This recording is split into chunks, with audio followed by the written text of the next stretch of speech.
No days off, motherfucker. Not when there's a pay-per-view coming up this Saturday. I am Zach from Filthy Philadelphia, joined by John Boy, the excited one down there in sunny Fort Lauderdale, Florida, on a rare Monday off for us, a little mid-afternoon podcast. John Boy, how you been? I like this. I like starting it up fresh and early. The I love energy's flowing. Yeah, The Red Bull's kicking in. I'm yeah. feeling it. We had a hell of a card last week. It was We a got great a card. we got a stacked UFC 283 on the horizon. First pay-per-view of the year in Rio.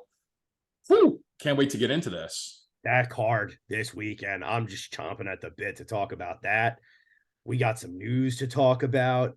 I mean, Mhm. I knew I needed to temper my reactions today. I needed to temper my emotions. I got a little mid-afternoon workout in with our legal department, keeping me fresh, keeping me tight. But I think I'm gonna need to take it a step above. Oh yeah. Calm I'm the gonna body's needs say, right there. mm, okay, Mm-mm. yeah, okay. Now I'm ready. Now I'm ready. Great card on Saturday, like you mentioned. You want to do some takeaways? Yeah, we'll do our three takeaways. We'll get into the elephant in the room news, literally elephant-sized news. And yeah, you want to start off? You want to start it off? Yeah, I'll start off. Why the hell not? Let's go. First takeaway, not really a hot take. Dan Ige has more in the tank. After a knockout win over Damon Jackson on Saturday night, 50K Ige did not look like a dude who was struggling for his life in the UFC. He didn't look like a dude who lost, four of his last five. He looked like the same old anywhere, anytime, any place Dan Ige. And a guy in Damon Jackson whose stock had gone up a bit in the last year. I don't know. Dan might have a little more in the tank. What do you think?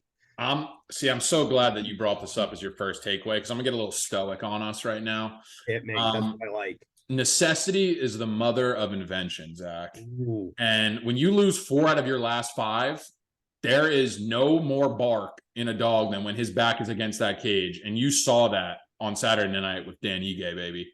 It was in the eyes from start to finish, the way he walked out. It's when your back's against the wall, baby. Whew, he looked yeah. good, man. That was a stellar performance. Um, my first takeaway is I'm looking at guys who have their back against the wall now, and that's where my money's going. I Got to. want guys who got it all on the line and they got to give their best foot forward. And that's exactly what Dan Ige did. And damn, that left hook was clean in that second round. Vicious. Um, Vicious. Damon Jackson was on a little run too. So big win for Ige. We'll see him again. And our need will be the creator, Zach. That's the takeaway number one. Since we're in a stoic mood, I always heard it said that a tiger fights his hardest when he senses the end is near. Mm. My question to you is this. Does Dan Ige have more road? Or is Dan Ige just preserving a legacy knowing that he's nearing his end? I feel like we've seen his ceiling, right? I feel like you can have all the intangibles and you can have certain things, you can have the right mindset, but eventually there's a skill gap at that top five, especially in that division. I don't think Ige's that type of material, but he definitely cemented himself as a gatekeeper. I know that that's kind of not what he's probably looking for, but he's going to keep getting paid 50K. Dan Ige, he looked good, man. He's got to celebrate that win, take it in stride, and I'm going to tune in when he fights. I'll leave it at that. Yeah, always. I'm always going to tune in for a Dan Ige fight. And I think you're right. We definitely have known his ceiling for a long time, right? There's never been any question about it. He's tougher than nails. He's got cinder block hands, but at the end of the day, probably not a top five guy, but has always been an exciting gatekeeper for the division.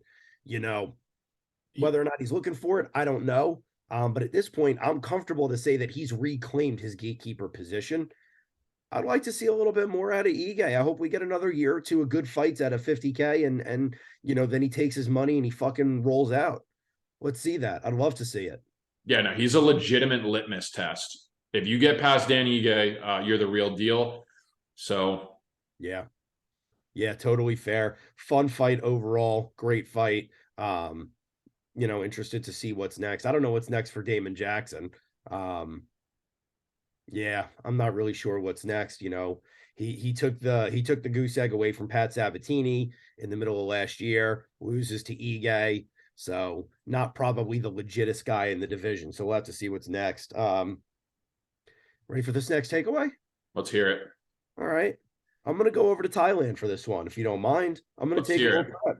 trip. Joining Cliff Kingsbury. I'm gonna join Cliff Kingsbury. I'm gonna go over to Thailand. I'm gonna go over to One Championship. Had Okay. a had a banger on Friday night. Really great card. Good grappling. Had some Gary Tonin. Had some Mikey Musamichi.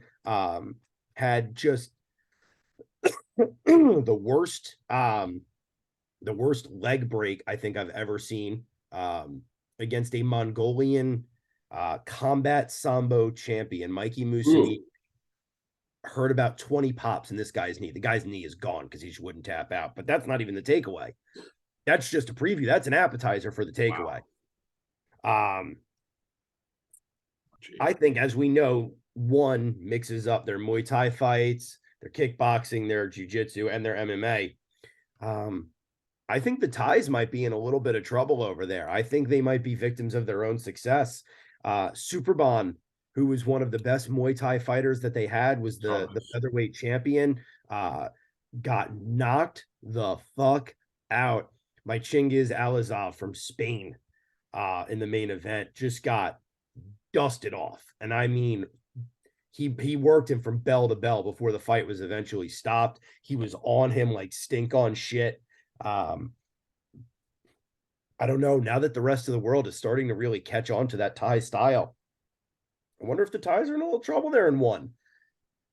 Obviously, Road Tang is still holding it down, and obviously he handled fucking business on Friday night. That's my boy. But to see a guy like Superbon get bell to bell handled like that, it makes me wonder if we don't have a new generation of Muay Thai fighters who are not Thai, who are Farang, as the Thais would call them, foreigners. But that'll be interesting to see in one. Adapt, right? Adapting is key. We're seeing if that type of technician Muay Thai style is starting to get a little bit old, a little bit dated. That's it.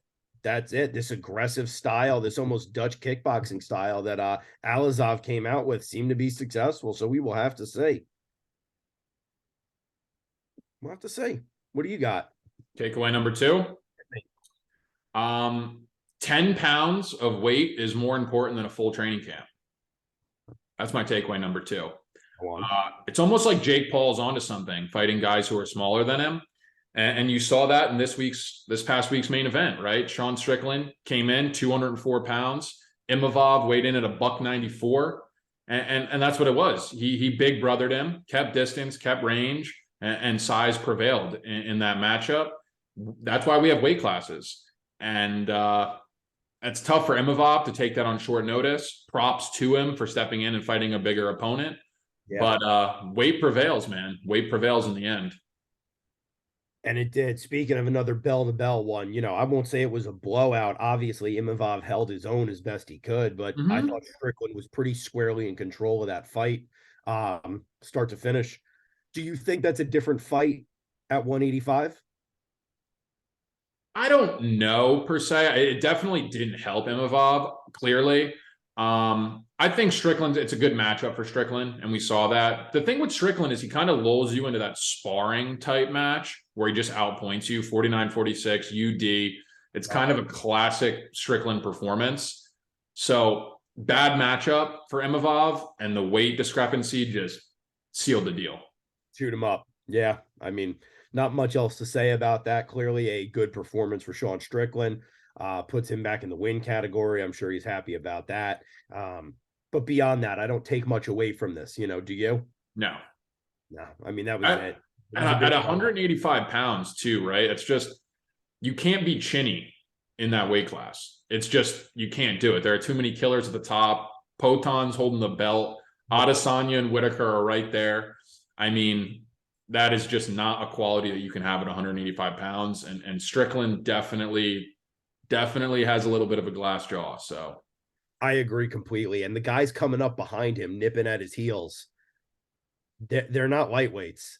They're not point fighters. there are guys coming up who in the next year are going to start to see their stock rise at 185 who throw with bad intentions on every single punch. Yep. Um, I hope, I hope that we, the 10-8, are here when Joe Pyfer's stock rises enough for a fight with Sean Strickland. I hope Joe gets the experience in the UFC. I hope his stock rises because you want to talk about a Philadelphian who throws with bad intentions. It's Body Bags Pyfer. I'd love to see him fight Strickland. Ooh, that'd be fun. Slow your roll. Too much too soon with that. Listen, you may say I'm a dreamer, John Boy, but I'm not the only one. We're not. I We don't think want to. We don't want to throw. We don't want to throw him just in the deep end just yet. sink or swim, baby. Philadelphia loves being the underdog. Third takeaway, you ready? Let's hear it. Dude's got to stop on retiring. If you walk away from this sport, it's time to leave it alone. You walked away for a reason. Stay gone. Go to the UFC X events. Make your money. Open up a gym. Teach privates. But this ain't it. The learning gaps are just getting too great now and too big. Charles Johnson handled Jimmy Flick with relative ease on Saturday night to start off that card. Jimmy Flick looked like he had been left in the dust. And that's it. That's the takeaway. Dude's got to stop on retiring. If you walk away, stay gone. Yeah, in a sport like this, if the fire isn't burning, it's not something you want to hop back in because there are too many killers out there who live, breathe, and die this sport. Yeah, you can't. You don't play fighting, so it's never a good sign. The track record's pretty shitty as well. The proof is in the pudding there. Yeah, that's really it. That's the takeaway. Number 3 for me, it's pretty straightforward. But if your last name's Nurmagomedov, it's pretty much a lock. At this point, I mean, to do that to a guy in Ronnie Barcelos, who's a legit guy, just with ease, man. Hot butter through knife. Their Nurmagomedov name lives on, and Cousin Umar is going to be a problem. oh yeah, Cousin Umar is going to be an issue. That entire Dagestani camp, whew, man, absolute killers on full display last week. And just the ceiling is super, super high. I can't wait to see who he gets next. yeah. I just can't say enough good things about that performance. Obviously, the Nurmagomedov name lives on, and timely too, right? Because cousin Khabib just announced he's stepping away for a little while from coaching. Going to go be a family man for a little while. So it looks like there's another Nurmagomedov to pick up the shield, pick up the sword, march back into the breach. So the Dagestani name lives on even without cousin Khabib. Yeah, I feel like they got a pecking order lined up. Yeah, one goes down, another one steps up. So exactly. I mean, they're just breeding killers there in the mountains of Dagestan one at a time, and it's terrifying. Yeah, it's inevitable. It's like we're real life living Rocky IV, only they have an army of Dragos. Yeah, It's horrible. It's just a horrible realization, but that's what it is. yeah. Russian domination is definitely pending in the UFC. Yeah. Somebody's gonna have to figure out that answer, and we ain't found it yet. And it's so strange too, because you know, you watch if you watch one, and they have grappling only events, the jujitsu guys in grappling only events seem to handle sambo guys fairly well. And I think the reason is sambo is very much it's a high pace. When you hit the ground, it is either secure position or they'll stand you back up, right? It's very quick. It's very action packed. It's not a lot of sitting in guard. So it seems like in grappling only, patience of jujitsu guys wins matches. But it seems like that high pace translates so fucking well to MMA that people, even jujitsu guys, can't keep up in MMA. Add in some striking to those takedowns, and these guys are they're monsters. It's such a strange thing. I was just going to say gravity prevails, right? You can't be Yeah. pulling guard when guys are throwing strikes from top. It just puts you in a very vulnerable spot. I think that's the main difference. And these Dagestanis have that MMA transition figured the fuck out, man. Yeah. And I mean, I think it sums up so well why I think we're such a fan of MMA, right? Because it's such an equalizer for the styles. Yep. All right, you'll win the grappling match, but add strikes in and watch me fucking dominate. Watch me hold that belt and no one take it from me. So that is just an interesting parallel. It's one of the things we love about the sport. John Boy, I heard a rumor there's fights this weekend. Any truth to that? Yeah, man. UFC 283 starting off 2023 with a banger of a pay-per-view. Hanger. Banger. This is a good one, so tune the fuck in. We got Jamal Sweet Dreams Hill versus Old Glover Teixeira Man Glover. for the vacant light heavyweight strap. Who you Yeah. got? Let's get into it. I mean, yeah, let's start at the top. Let's work our way down. Um, I'm gonna guess Jamal Hill is the favorite. Slight -130. Okay. That's, um, my brain says Jamal, my heart says Glover. What else can I say? I love Glover Teixeira. I love what he's done for the sport. I think he's a great guy. I think he's a stand-up guy. I also think he's a 40-year-old man trying to compete in a young man's division. And I think Jamal Hill, in my brain, is they don't call him Sweet Dreams for nothing. Yeah. Glover's that prototypical guy that we always talk about that's going to fight for your money, right? With one exception, he's 43 years of age. That you can only get away with that at the higher weight classes. I think even though it's in his home country, I know it's in his backyard. I just think it's a changing of the guard time. I think Sweet Dreams is going to put Glover to sleep. I think he clips him, tags him early, and puts him away. We've seen Glover get dropped a plethora of times. He's been knocked out 3 times in his career, and he's been knocked out unconscious 3 times in his career. I think Jamal Hill gets it done. I think the fire's burning in Jamal Hill. I think 130 is a great number. I am team Sweet Dreams here. I think this is going to be a one-sided affair. Yeah, I mean, I could say more, but what more could I say, right? I mean, that kind of sums it up perfectly here. I was reminiscing when we were talking about Glover and Yuri last year. We had kind of picked Yuri. We were leaning towards Yuri just because of that weird sort of interdimensional style that he had. But I think the difference is Jamal Hill is not going to be going out there trying to fight like he's in the Matrix. Jamal Hill is going to be hands up, forward pressure, big hands, lots of pressure. I think Glover's going to struggle to get any of his games started. And I think that's going to be the difference maker. What else is there to say about this fight? Yeah, I mean Glover's obviously he has one route to victory, right? He's got to get the grappling going.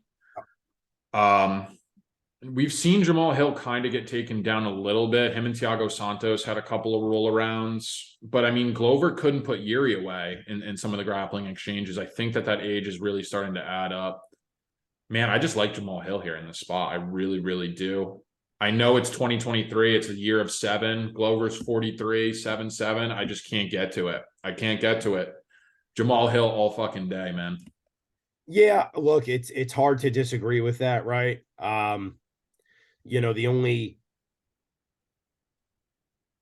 The only thing I will say, and I mean, I don't know how much it counts for anymore. I mean, Glover does have 18 TKO victories to his name, to his credit, to his career. But the last one was 6 years ago, right? He knocked out Alexander Gustafsson 6 years ago, knocked out Anthony Johnson, No, but he got knocked out by Gus. oh, you're right. I apologize. He got knocked out by Gus and Johnson. Um, his last TKO victory, was actually Anthony Smith in 2020. So I apologize. I take that back. Glover's had hands, but the years, 43 might not be that old, but it's ancient in MMA, right? In a sport that ages you so quickly, in a sport that is so physically demanding, and every year that you age, you're losing a little power off that punch. You're losing a little quickness off that twitch muscle. I think you're right. I think it's time. I think Jamal Hill's coming in. And we've seen him get into wars, right? He's not like a self-preservation guy. When he loses, he goes out on his shield. Yeah. The number one thing with age, too, I feel like you've seen it, right? Chuck Liddell's the prime example. That chin just starts to go a little bit. You can't take shots that you could take earlier in your career. The strength is the last thing to go. So if Glover, I think Hill's pretty fucking strong. I really do. If his mind's right, which it looks to be like in the right state of mind, it's just I think he can put this in cruise control and end it kind of when he wants to. Yeah, So, I couldn't agree more. I couldn't agree more. So my heart will be pulling for Glover always. But the other thing I'm going to say, and Potan is a great example of this. Maybe it's time Glover transitions to coaching because it seems like Glover MMA up there, Teixeira MMA and Fitness up in Connecticut. It seems like they might be onto something. It seems like Glover's, skill set might be translating well to coaching other guys. Maybe it's time for a new chapter. Glover loses this fight, he probably retires, right? I hope so. I hope so. Because I don't want to see Glover become one of those guys who's just always chasing a comeback and getting knocked out, by guys in the top 5, then the top 10, and then eventually he's a curtain jerker fighting nobody. And the UFC is making money off of name recognition because dudes like us remember the heyday of Glover Teixeira. Yeah. Scott Teixeira MMA and Fitness in Connecticut. They've got a UFC champion in that gym. Clearly they're doing something right. Go coach Glover. If this ain't it, and even if he does win, and I know there's no way he would because it's for a strap, but even if he did win, I hope he walks away. I think it's just a matter of time before one of these guys gets him. Yeah. So for me, it's, I don't need to see, unless he's found the fountain of youth, I don't need to see Glover keep pushing it. I think he's given us our money's worth out of a career. Agreed. When it's time, it's time. That's it. That's it. You want to talk co-main?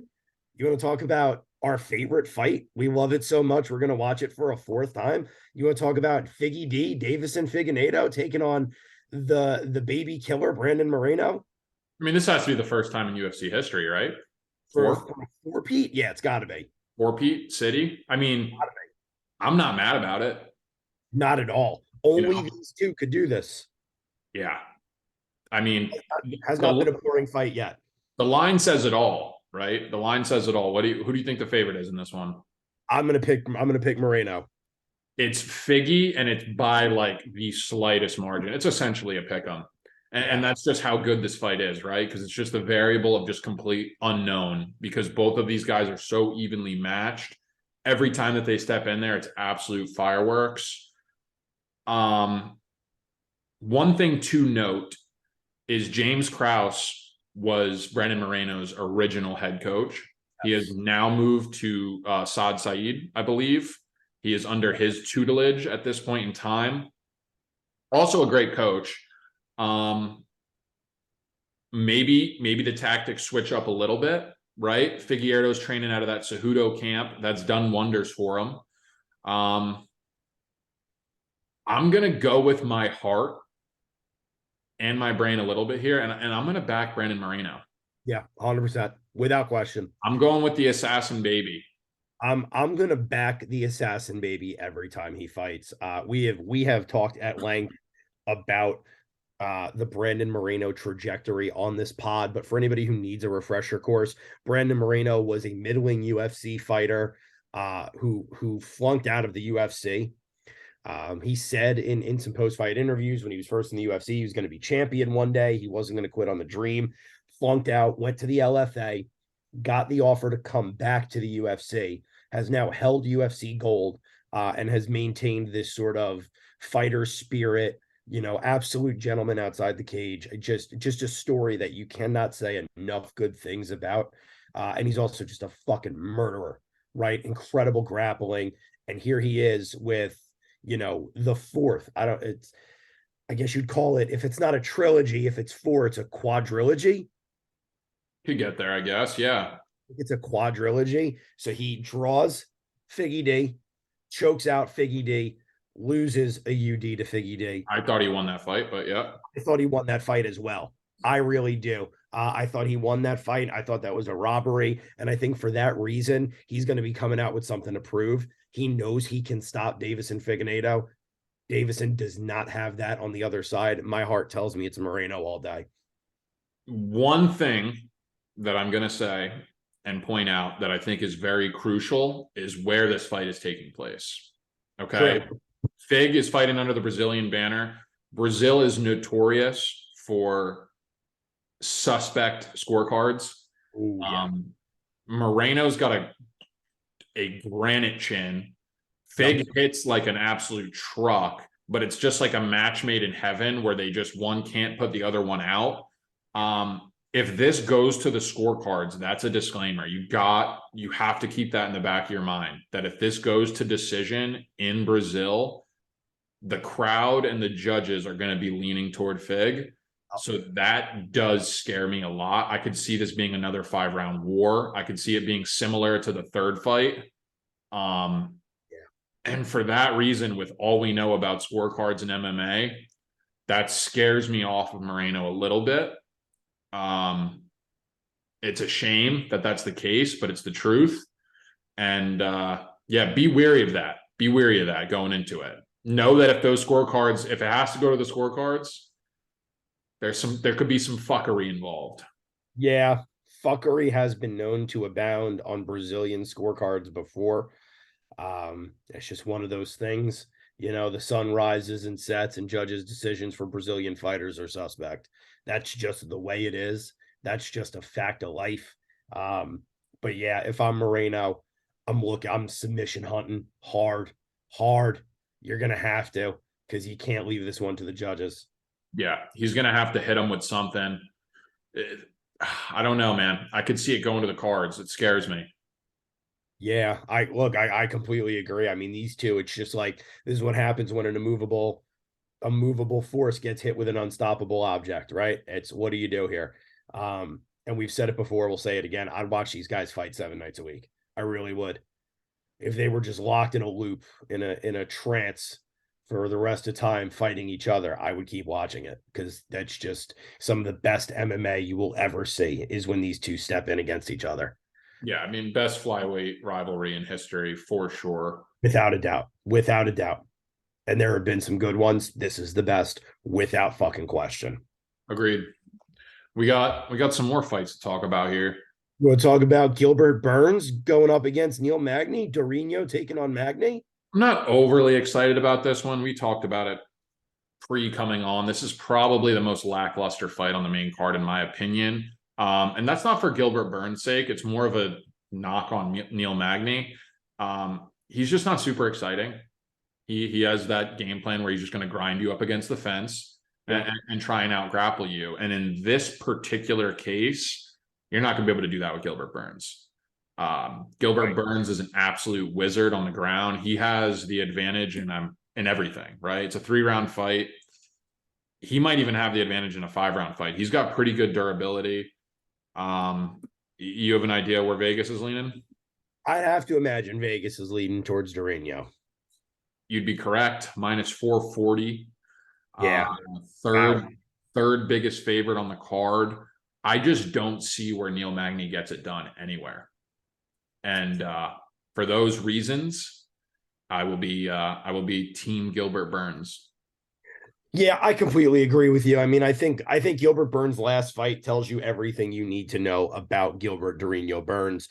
Went in they locked the cage, and he went and had an absolute war with Khamzat Chimaev, a guy who was heavily favored to win. He lost the decision, but brought the heat for the duration of the fight. Gilbert Burns he's all gas, no brakes. Tough as they come.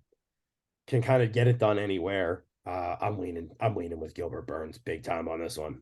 Yeah, I mean it's crazy impressive, right? Because he was a 155er at one point, right? Yeah. And then he's going up to 170, and he's arguably fighting middleweights in Khamzat Chimaev, and he's still holding his own. It's going to be a tough outing for Neil Magny. Credit to him accepting this fight in Brazil, but turnaround too. He just fought in November, right? Submitted D-Rod. Yeah, no, definitely. Credit to Neil Magny, but this is a tough one. All roads point to Gilbert for me here. Yeah, I agree with you. I think all roads point to Burns. What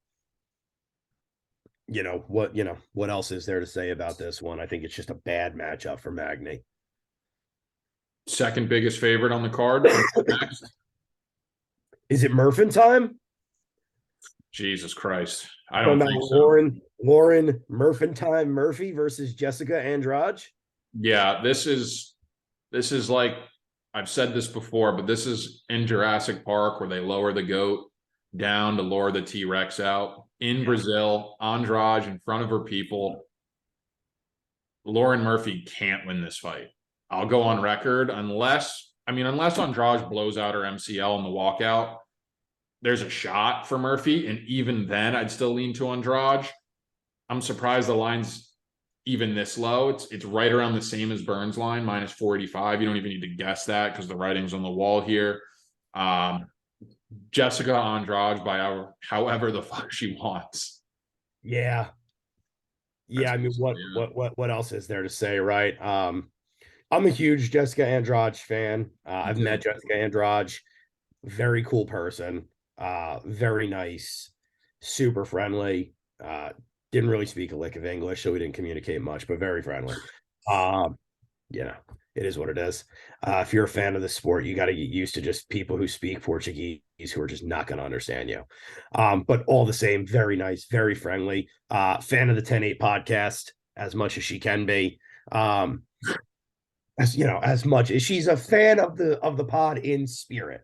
Of course. Loves the Absolutely. idea of the pod. What else can we say? Um, Mm-hmm. but no, I mean she's a killer on her worst day. She's in Brazil in front of the home crowd. Murphy is, I don't think that exciting. I don't think she's got the chops to take on Andrade. I'm leaning Andrade on this one. Yeah, no, there's nothing in her arsenal. There's nothing in her toolbox No, where she can do this. It's just not. it is in fact not Murphin time. No. Correct. Correct. Well, you want to get to one of my favorite fighters? I'm excited for this one. You talk about the Bear Jew, Paul Craig, taking on Johnny Walker. Yep. Love this one. Yep. Love. Jamal Hill's only loss on his record Oh, comes from yeah. Paul Craig lowering him into his guard and pulling that arm off and ripping it out of Jamal Hill's socket. But went down as a TKO. Yeah, that's interesting. One of Paul Craig's TKO, one of his 3 TKO victories is over Jamal Hill. To do with that what you will. Yeah, I mean, I think that was good for Hill though, too. You know, it was a good learning experience. Didn't take a ton of damage, just got his arm ripped off. Yeah. Fuck, this is an interesting one. I'm gonna ask you to start off who you think the favorite is here. I think the favorite's Paul Craig. It's Johnny Walker. Is it really? Yeah, he's Fucking about a 2-1 favorite, minus 190. Bear Juice sitting at plus 160. Um, I like Walker here. I like Walker a lot. I'll tell you why. I think this is going to stay on the feet. I think Walker's by far the more potent striker. He's a little bit chinny, and like you just mentioned, Paul Craig is not a TKO guy. He doesn't put people's lights out. His bread and butter is just being slick, being a savvy vet, and bringing you into his guard. If Johnny's Walker at SBG's camp has any wherewithal, they will not take this fight to the ground. They will not go to the ground, and I think Johnny gets it done on the feet with ease. I think he could cruise to a decision here if he wants to play it smart, or he's going to clip Craig with something as the fight goes on. So the official pick for me is going to be Johnny Walker. Well, for the first time today, and thank God we found something, we are in dissension. I'm leaning Paul Craig. Obviously, my heart's leaning Paul Craig. I'm a Paul Craig fan. Okay. Let's push that aside. Yeah. Johnny Walker's best weapon, I think, is his sort of weird striking style. You know, he's one of those high pace, high movement, high risk, high reward strikers. Yeah. Um, he's won a lot of very odd TKO victories that way. Paul Craig's not going to play that game. He's not going to chase you around the cage to punch you. He's not going to put himself in a position like that. He will pull. He's the only guy who does it. He will pull guard in an MMA fight. And I want to remind you of the Volkan Ozdemir fight, which Paul Craig lost. But for those first 2 rounds, the first round in particular, it looked like Paul Craig was about to lock up a leg lock on Volkan Ozdemir. Volk is a lot stronger to me than Johnny Walker was. I think you put Johnny Walker in the position that Volk found himself in. I think Paul Craig is strong enough to get him to the ground in his guard, grab his leg, and rip it off. I'm leaning Craig. I don't think he's going to play Johnny Walker's game. I think Walker is going to get frustrated, and I think frustration is what's going to get him stuck in the Shark Tank with Paul Craig. I got Craig by submission. Yeah, see, just my counter to it would be I just don't think Walker's going to play Craig's game, right? I don't think Craig has a route to take it to the ground other than just you being an idiot. But one thing I will say is I think Walker's just as strong as Uzdemir, if not stronger. It's just the fight IQ. The fight IQ with Walker, like you talked about, he's very sporadic. He throws a lot of risky shots. He's been a little bit laid back since he's been at SBG, but man, I think this is Walker's fight to lose. I really, really do. I think he's the better fighter. And I just think this is a good matchup for him. Craig doesn't have a takedown in him. He's going to pull guard, like you said. It's just, you're going to have to rely on Walker being an idiot. But as a dart throw underdog, I've definitely seen worse plays. But we'll contrast on that. That's fair. Yeah, we'll have to contrast. I mean, I think we're in a position here, right, where it's two guys who are just not going to play each other's game. So it's going to be who can get their game off the quickest. Yeah, And I think I I like think the patience of a jujitsu guy there. that's fair. That's fair. But yeah, either way, it's because it's Paul Craig, it's probably not going to be the most exciting fight of the night. You're probably going to have to wade through a lot of grappling there if it's Paul Craig's night. So just take that for what you will. Is this one of those ones where you kind of watch how the first round shakes out? Maybe get a live bet going? I don't think so. I don't think this is a live bet spot. I think this is a spot where anything could happen at any given time, right? Like Johnny Walker could be in cruise control, and then all of a sudden, fucking Paul Craig pulls guard and fucks you. I think this is actually the opposite of a live fight, just because of how volatile these guys can be. Walker could knock you out at any second, and Craig could lock up a submission at any second. True. Um, yeah, no. If you want to put your eggs in a basket, I'd probably do it beforehand. And honestly, I think Craig's only route to victory would be submission. Yeah. He's Oh, not going without to win a decision. He could win a knockout just because of how chinny Walker is. yeah. But yeah, no, Johnny Walker. Johnny Walker in Brazil. I think I think he gets it done. I guess we'll see. We shall. Well, we got a retirement fight right on its heels. Right before that, Mauricio Shogun Hua going out in front of his home crowd, taking on Eor Poteria. Got a favor here? I'm going to say the favorite Hua. It's Ihor Poteria. Okay. 2-1 favorite, minus 200. Shogun sitting at plus 170. This is one where I could see a little hometown cooking. Oh, without question. This goes to the scorecard. Shogun might not even throw a strike and he could win this fight. Yeah.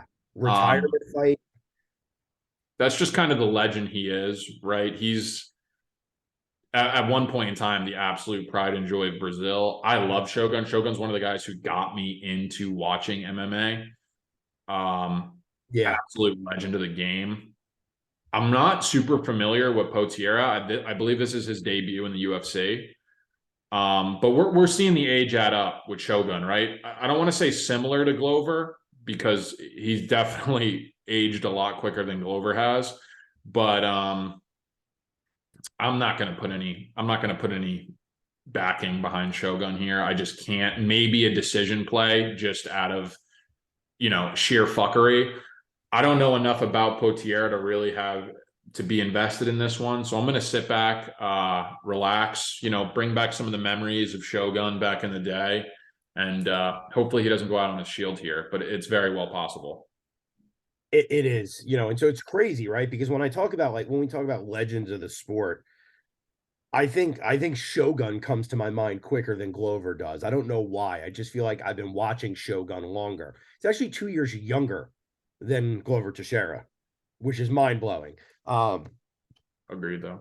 But for those of us who have been around the block, Shogun was a Pride guy forever. Yeah. He fought on Pride for like 5 years, I think, maybe longer. But yeah, he was a Pride guy through and through, fought at Pride. Bushido won in 03. really just some of the pioneer MMA stuff, really, really great legendary fights, has wins over a ton of legends and pride, showed up in the UFC in '07, fought a veritable who's who from Lyoto Machida to Dan Henderson to John Jones to Mark Coleman and Chuck Liddell. Um, he had that huge rivalry with Big Nog, which was a lot of fun. Yeah, I have to believe the UFC has selected a fighter that they believe Hua can beat, or a fighter who at least won't beat Hua, right? So that the Brazilian judges can do their thing. I have to believe the UFC wants Shogun to leave their promotion on a win in front of his home crowd in Brazil. I have to believe that's their intention. So for that reason, I'm leaning Hua, but I'm not the gambler on this podcast, so I have to defer to you in laying off of it. If you were going to put money, all signs I think point to Hua. I think the world wants Hua to win, which is exactly why I would never bet him. I think too many people want Mauricio Hua to win this fight, so I will not bet him. This is exactly where somebody would want to make a name for themselves, and Eeyore would be the one to do it. I'd leave it alone. Yeah, my one rebuttal would be, when does the UFC ever want one of their fighters to go out on a high note? Right? This is a follow the money train. I think if anything, they would want Hua to lose and kind of get a little bit of steam behind Potiera. I feel like we've seen that a lot. It's kind of like retire these guys and take a little bit of the hype and the name with you. But it being in Brazil just bloodies that water up. It muddies it up. I can't get invested in it. And I'm going to have to defer and just go down the line and look for something else. Yeah, I mean, look, I don't disagree with your takeaway unless, I mean, there was a time where when UFC fighters kind of aged out, the gig was we'll give you a front office gig or you'll be hired as a coach at the Performance Institute or something like that. If that's their plan with Hua, and I wouldn't be surprised if it was, they may want to let him go out on a win. And I don't know enough about Potiera, the Ukrainian prospect. I don't know that he's a guy the UFC has an interest in building up. He's a 26-year-old fighter from the Ukraine. I don't know enough about him to say that, yeah, the UFC would want to build his reputation off of Hua's back. So for this one, because there's really no money to follow, the UFC might want to just give him the win. But it's for all of these variables that I would never touch it. Not in a million years. That's fair. Go down the line. Little Monier Lazaz action. We got Rodriguez Ferreira. You want to talk about that one? We can get into that. What do you like there? Little RoboCop, short notice, Bruno Ferreira. I believe RoboCop was scheduled to fight Brad Tavares. That fight fell through. So Bruno Ferreira making his UFC debut against RoboCop, who's been on a flurry. He's looked good in his last couple ones. He had that massive gash in his forehead. He fought Chitty Bang Bang. Yeah. It was a hell of a fight. Great fight. This is an interesting one. Who do you think the favorite is here? I'd have to imagine the favorite is RoboCop. You'd be right. Minus 330 against the UFC newcomer. Yeah, he's a newcomer and he's a contender series guy. I don't know enough about him. He's a Brazilian. I don't know enough about him to say that he should be presenting any threat to RoboCop. Yeah, the weird thing is I can't get the image of RoboCop getting knocked out on Tuesday Night Contender Series out of my mind when he just gets absolutely slept. He's recovered well from that because he's been on a run. The chin looks intact. He took some massive shots in his last fight and he wasn't going anywhere. Cardio's there. He's built like a fucking shit brick house. Oh, it's tough for me to go against RoboCop. I'm going to side with him, but I'd have to see Bruno Ferreira fight first. I think that should be kind of doing our due diligence. We should at least let the guy make his debut unless there's a ton of pre-hype beforehand. So for those reasons, I will lean RoboCop, but that's my take on that. Yeah, again, and you look at Bruno's record. I mean, most of his wins are first round TKO, but I don't know his opponents. I don't know enough about it. Are those legit guys? Are they other prospects? Whereas, Rodriguez, yeah, he gets stopped on the Contender Series, but he's also got a win over Chitty Bang Bang, Dusko Todorovic, Jun Young Park. I mean, I've seen him fight. I know what he's capable of, right? Yeah, So quality wins. quality wins. So I'm leaning RoboCop. What do you talk about next? There's a couple little ones sneaking under the radar here, right? You got a We got T-Rex fight. I was just gonna say we got Terrence McKinney. You got T-Rex. We got Terrence McKinney, Ismail Bonfim. I haven't seen Bonfim. This is a couple guys are making their debuts here. Yeah. T-Rex is a fun guy to watch fight. He leaves it all in there from start to finish. He goes 100%. It can be a detriment though as well, right? He's a super fast starter. If he doesn't get the job done, he does tend to fade just a tad bit. Yep. Who you think Vegas is leaning toward in this one? I got to imagine Vegas is leaning towards T-Rex. Ever so slightly. Minus Yeah. 130, Bonfim plus 110, almost a pick 'em. That makes me concerned. Anytime there's a lot of hype behind a fighter and the line's that close, it's a little bit alarming, right? Just because Bonfim doesn't have a ton of name reputability right now in the UFC. Maybe he does in Brazil or wherever his local circuit was. But for this to be so evenly priced is a little bit concerning. And there's just a lot of red flags with the way McKinney approaches it. But this could be a fight of the night. It could be. This could be a fight of the night just because T-Rex is involved. 100%. You know, he's that type of guy. He's must watch TV. Absolutely. Absolutely. You know, I mean, they're giving him Ismail Bonfim. All he wants is Patty Pimblett, whatever. Yeah, it looks like both Bonfim, I believe they're brothers, Gabriel Bonfim and Ismail Bonfim. They both won on the Contender Series on the same night. They both got offered contracts. It looks like the UFC is trying to punch up their card a little bit with some local guys, some local Brazilians who won on the Contender Series. I don't know. I can't understand that pick 'em line. I would have to believe Terrence McKinney would be a pretty heavy favorite here. I know the Bonfim brothers were a little bit of a known entity on the MMA circuit in Brazil, but T-Rex is a guy with name recognition. He's a UFC fighter, has been in some wars with some guys. I'd have to lead McKinney here. Yeah, I'm just smelling like a trap line, right? Where it's like, oh, is this a trap to kind of bait you in? Maybe Bonfim's legit. I mean, McKinney really hasn't beat any super, super legit guys. He has the flush knockout of Matt Frevola, one of the fastest knockouts in UFC history, but you can't take a lot from that. Yeah. It was too quick to really make any serious, to see if he's really the real deal. Right. And he doesn't have enough wins under his belt against quality competition for me to get there yet. So this is a sit back, relax, and watch some blood be shed. That's it. Order yourself a Miller Lite. Tip your bartender at Miller's Ale House, official 10-8 sponsor. If the fights are on, you better be at Miller's. And just watch the action, watch the fireworks here. I will say both Bonfim brothers are guys to watch. They're both big prospects out of Brazil. I know there was a lot of hype around them coming to the Contender Series. So who the hell knows? Who knows what the Bonfims are going to show up with on Saturday night? But I'll be interested to see. And see, this is a nice little segue, right? His brother, like you mentioned, Gabriel Bonfim, is fighting Munir Lazez, who I'm very high on. I think he's really, really good. And the brother's a favorite in that matchup.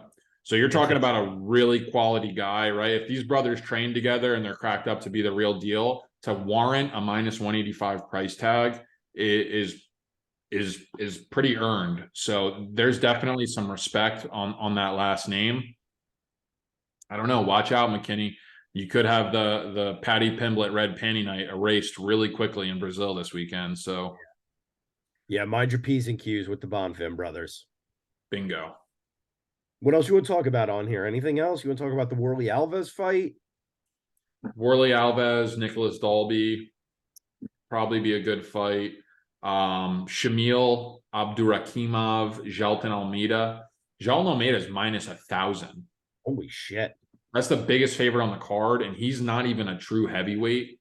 He could be a light heavyweight, and he's fighting a guy in Shamil Abdurakhimov, who is a big heavyweight, and to warrant that type of price tag at heavyweight, it's heavyweight, right? Anything could happen. A guy could fade, a guy's gas tank could go away, a guy could get clipped with a right or left hand. Shamil's pretty. He's fought some legit guys too. That's interesting. That's an And interesting line. are we about to have an alert for a big dog bet? I wouldn't go big dog bet, but I mean, like you said in the past, you find a couple coins under the couch that you didn't know were there, throw them up, spice it up a little bit.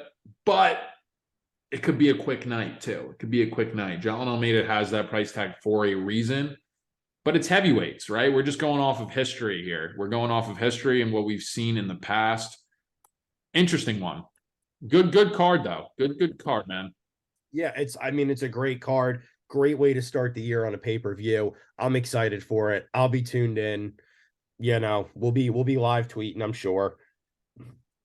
All in all, I'm just excited. Absolutely. And What else can I say?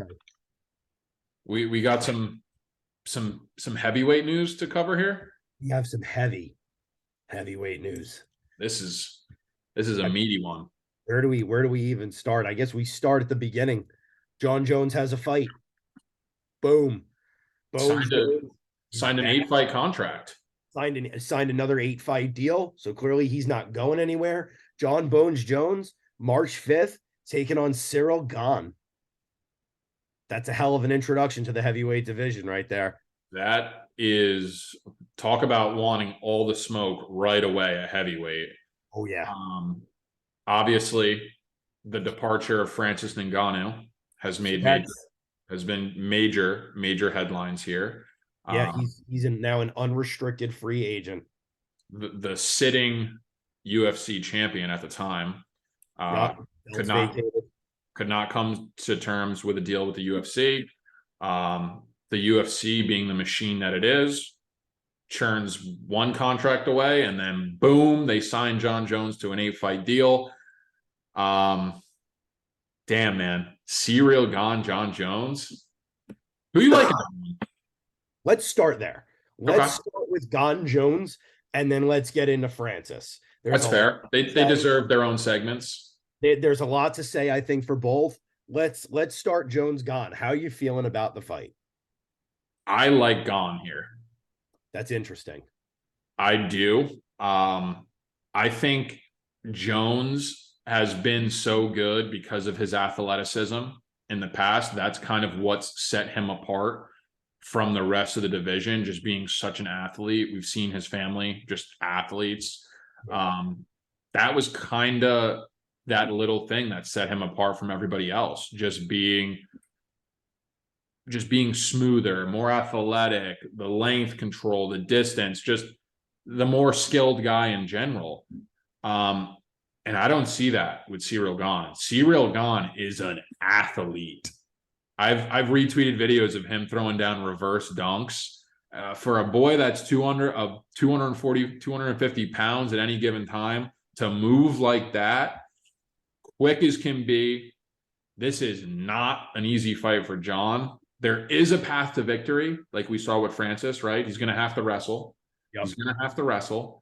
But is he going to be able to impose his will up a weight class? I don't know, man. To be determined. My early pick is going to be Cyril Gane. So it's interesting, right? On one hand, it's like, yeah, I agree with you, right? Take the most athletic light heavyweight you've ever seen and add 40 pounds, and that's Cyril Gane, right? Bingo. But look at the size of John Jones right now. So the real question for me is going to be, with all of that muscle tacked on, does John Jones maintain the gas tank and the athleticism that he had at 205? Because more muscles means more oxygen. So if you got all them muscles, you got to carry them. And that's going to be the interesting question, right? Cyril Gane's always been Cyril Gane. John Jones is a new heavyweight. So Cyril Gane is used to that size. He knows how to move his body. He knows how to retain energy. Does Jones? I don't know. If John Jones is still John Jones and is just 40 pounds heavier, then I lean Jones. But if John Jones has taken an inch of athleticism, an inch of quickness away, and sacrificed it for greater muscle mass, then I think it's gone. I think that's the question that's got to be answered. But I think it's going to be a hell of a fight finding out. Yeah, I mean, I'm going off of what we've seen, right? Jones' last performance, Thiago Santos, right? Razor close. Dom Reyes, I thought he lost. I thought he lost to Dom. So you're talking about guys who kind of matched the athleticism and speed, and they gave Jones problems. There's too many unanswered things. We haven't seen Jones at heavyweight. We've seen Gane at heavyweight. Gane pieced up Ngannou on the feet. Yeah. Gane is an absolute problem. Obviously, there's some shitty matchups for him. Curtis Blades comes to mind, just because he can't really wrestle. So for me, is how heavy is Jones going to rely on the wrestling, right? I feel like he's got the fight IQ. That was never in question. I just think if this stays on the feet, it's going to be a bad night for John. Yeah, I mean, it's hard for me to disagree with you, but then again, right? I mean, John Jones was always that guy to find out what you were best at, and that's where he was going to beat you. Yeah. So if John Jones is still John Jones, and there's a lot of unanswered questions there. When was that Thiago Santos, or when was that Thiago fight? How long ago was that? A long time ago. I was at the fight. Long time ago, right? Yeah. I mean, it's been a long time since John Jones has been in the cage. So you're dealing with cage rust. You're dealing with new size. You're dealing with a new weight class. You're dealing with guys who are going to hit harder. There's a lot stacked against Jones. But all of that being said, if John Jones is still John Jones, I don't think it matters. I think he'll beat him. So, yeah, I mean, if there's one guy who could go up a weight class and win a belt, it's John Jones. exactly. They're not easing into it though. No, this is not a warm-up fight. There's no tune-up for John Jones. I think from a matchup perspective, this is the absolute probably worst guy, maybe Stipe, because Stipe has a little bit more of a wrestling prowess than Gane would. But this is a tough matchup. This is a tough matchup for him. I think Gane's the best heavyweight in the world once he shoes up the takedown defense. I don't see anybody who could beat him. But yeah, I mean that's fair, right? It's not going to get easier for John because Stipe already called for winner in July. And Stipe's a guy I got to imagine he's nearing the end of his time in the UFC, so you know he's going to be coming out throwing with bad intentions. He's going to be looking to leave his own legacy, so it doesn't get easier. So if he gets through Gane, he's going to go fight Stipe. It looks like 2023, year of the heavyweight. Yeah, I love it. I love it. Read the hat. Read the fucking hat. Fat Yeah. Boy Surf Club. I'm here for the heavyweights. I'm a heavyweight. Let's do it. I love it. Also, shout out to Fat Boy Surf Club. They are an organization that's saving manatees. You as a Floridian, I'm sure you love the manatees. Of course. I love the fucking manatees. Manatees are the coolest fucking creatures in the sea, in my opinion. And Fat Boy Surf Club is doing awesome work trying to save the manatees. So I had to snag a bucket from them. But yeah, read the hat. Fat Boy Surf Club. It's the year of the heavyweight. I'm fucking here for it. But serious, I mean, if you're John Jones, man, you better be eating your Wheaties. You better be drinking your protein shakes. You better be getting 8 hours of sleep a night because it's Cyril Gane, it's Stipe Miocic, and then it's Curtis Blades because Curtis Blades is already John too. Like, why wasn't I consulted? Where the fuck was my phone call? He wants to fight. He wants to fight Stipe. He wants to fight Jones. And Curtis Razor Blades is no light night. This dude's a wrestler's wrestler, and he moves that weight. That's a big boy, and he moves that weight. This is a rough paper route for John Jones. This isn't going to be like the days of the light heavyweight division where they were just looking for dudes for him to fight. There's a lot of tough customers in there. Yeah, I mean, Blades' only losses are to Ngannou, 2 losses to Ngannou. So his ears perk up, right? When you see Ngannou off the roster, he's a bad matchup for anybody. I think it's a more favorable matchup for Jones Blades just because of how good Jones is at wrestling. Yeah. We've seen him fight Cormier, right, in the past. So it's like he's been kind of battle tested in those areas. Fun fight, man. Fun fight. Talk about, I mean, you lose such a big part, right? You lose the predator, you lose the baddest man on the planet. and then recover like this to put a fight like this together for the belt. I mean, shit. UFC's got to figure it out from a promotion standpoint. But where you think Ngannou's going? I don't know. Do you want to know the official results of the poll? Let's hear it. 10-8 poll. Let's see here. I put up a 10-8 poll to see where people thought he was going. Let's see. I got the results posted. 22% of people say he's going to Bellator. I don't think he's going to Bellator. 33% of people say he's going to one. I voted for one, but I don't think he's going to one. 44% of people say he's going to PFL. I think he's going to PFL. I do. I think that's where he'll wind up. 0% of people picked Ryzen, by the way. Shocker. I think he's going to PFL, probably. I'd love to see him go to one. I think there's a lot of heavyweights in one who are great matchups for Francis, especially a Francis who wrestles, which we saw in the Cyril Gane fight. You know, the natural born killer that Francis Ngannou is learned how to wrestle, making him the most dangerous apex predator in the world. So I think one would be great. I'd love to see him fight some of these Iranian wrestlers they have on the roster. Love to see him fight Bushesha. I'd love to see all of that. I think there's so much fun there. I think he's going to PFL. I think PFL knows what they're doing. I think they know that they're sapping up talent right before its expiration date. And to get Francis, that's a huge, huge draw for PFL. Yeah, it's going to come down to who can offer the biggest bag, right? Clearly, that's where Francis's head is at, rightfully so. I could see him do like one of these celebrity boxing matches or something like that, where they bring in somebody. I just think he wants a money draw. I think it's a money thing for him at this point in time in his career, right? He's been there, done that. He's held the belt. He's talked about it in length about how like where he's come from, what he's reached. He's hit the top of the game. So it's like, right now, he's trying to get paid, secure the bag, take care of the family, and PFL is probably the route that's going to make the most sense from a money standpoint. Or he'll dabble with like a Jake Paul promotion or something like that. I could totally see that.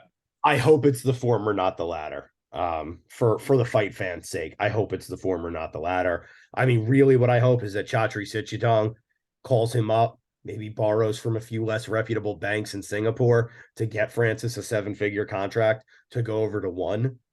But if not there, let it be PFL. Don't let it be one of these fucking celebrity boxing things. I know Francis will secure the bag. He's a huge draw. But for the fans, that would be such a waste of his talent. But what I do want to say, fuck the UFC for this. How do you let this happen? This writing has been on the wall for a year. Ariel Helwani posted the clip of over a year ago of Francis talking about how he didn't feel like the UFC was valuing him correctly. Francis said it in numerous post-fight interviews that he was waiting to see if the UFC was going to, give him the bag he deserved. How do you, as the UFC, not figure out some way to get him to stay? Some way, whatever it may be. A huge contract, money on the back end, whatever it may be. I mean, you found the money when it was McGregor. Now you're standing on the precipice of the year of the heavyweight. Jones is ready to go. Gane is coming off of a win. Stipe's in the wings. Curtis Blades is ready to go. And you've got Francis on top of the mountain. This was all going to be so perfect. And now, in my opinion, it's all stained forever. Because there's only one question now. If John Jones goes out there and holds the heavyweight belt for the next 2 years, there's only one question. Could he beat Francis? And it's going to follow whoever has the UFC belt, heavyweight belt now, is could he beat Francis? And you can't answer it. Francis left with the belt. It's a complete stain to me on the division now, and it's such a waste. Such a waste of so much talent, so many great fights that could have been made. I am furious. Yeah, no, I get that, right? That's obviously going to be whoever holds the heavyweight belt. It's always going to be Francis vacated it. Can they beat Francis? I get that. I actually think Gane's a worse matchup for Bones than Francis would be. But I understand that's going to be the thing, right? John Jones is the shiny new toy at heavyweight. That's the only way the UFC gets away with this. Yeah, That's the only way that they can get away with vacating a guy like Francis and freeing him of his contract. That rarely happens. Uh, unrestricted. so exactly. So it's like John Jones just popped up at the right time. It's all timing in this game and in life. And the UFC took the opportunity to lock Jones up and bye bye Francis. I think the UFC will regret that decision eventually. I really do. I mean, I think that some of these organizations, not that they're anywhere close, but they're trying to come up. They're trying to take money out of the UFC pocket. And for a long time now, Bellator and PFL have been surviving on scraps, right? Guys whose best years were probably behind them, but still had enough left in the tank to be interesting, But you've got, I mean, Benson Henderson is still a main card draw for Bellator. Should tell you where that organization's at. I, The I mean, PFL's Ryan, been picking up guys who were not past their prime. Alban Mercier. Now, if they pick up Francis, these are guys who are squarely in their prime, who are big draws. but you can't name a heavyweight fighter on PFL's roster. I mean, if I sat down, I probably could. I can't right now because we're talking about the UFC. My point being, I mean, it only takes one, right? It only takes one big draw. It only takes one good card, you know? I mean, Ryan Bader is fighting Fedor for the heavyweight championship in Bellator. So that's like the state of Bellator currently. In unretiring Fedor, I think. Yeah. To come out and go out on his last hurrah, win the belt. I think it might even be in Russia. But it'll be interesting, man. I could see Francis fighting like Tyson Fury or Deontay Wilder in a boxing match. I could totally see that. There was some talk of him fighting Tyson. That would be if he does that, the UFC won't regret making their decision because Tyson Fury would absolutely tool him. Yeah, Tool him. I agree. I agree. It's, that's right. That's the difference, right? Boxing and MMA, grappling and MMA. That's the difference. Got to follow the money, though. I think the UFC might think that Francis is going to try and secure the bag elsewhere and look stupid. But hey, good on Francis. What else can we say? Good on Francis. I guess it's a shame for us, the fans. It really is, and I struggle to celebrate any move that ever takes good fights away from MMA fans. And I think that's what this does. And I think that that's just a damn shame. But, I've never had any reason to dislike Francis. So I hope wherever he goes, he does secure the bag. I hope that as a fan of his, we get to see him fight more. I mean, if he ends up in another MMA promotion, it could very easily be the Francis Ngannou show, fucking PFL. I mean, God forbid he winds up in Bellator. I mean, it's going to be like setting a tiger loose at the zoo. I mean, he's going to massacre the entire roster. I mean, Bellator could start doing sideshow fights where they get two light heavyweights to fight him in the night at the same time because there's nobody on that roster who I think stacks up to Francis in any way. Yeah. So, what can you say, right? What can you say? That's the state of the world as we find it. We don't make the news. We just report it, John Boy. Good shit. I like Anything it. else this week? I think so. I think that's it. I think we're done. So let's finish it like we always do, right? No matter where you are, no matter what you're doing, no matter which MMA promotion you're going to sign with next, call your mother, tell you love her, because we out. Peace.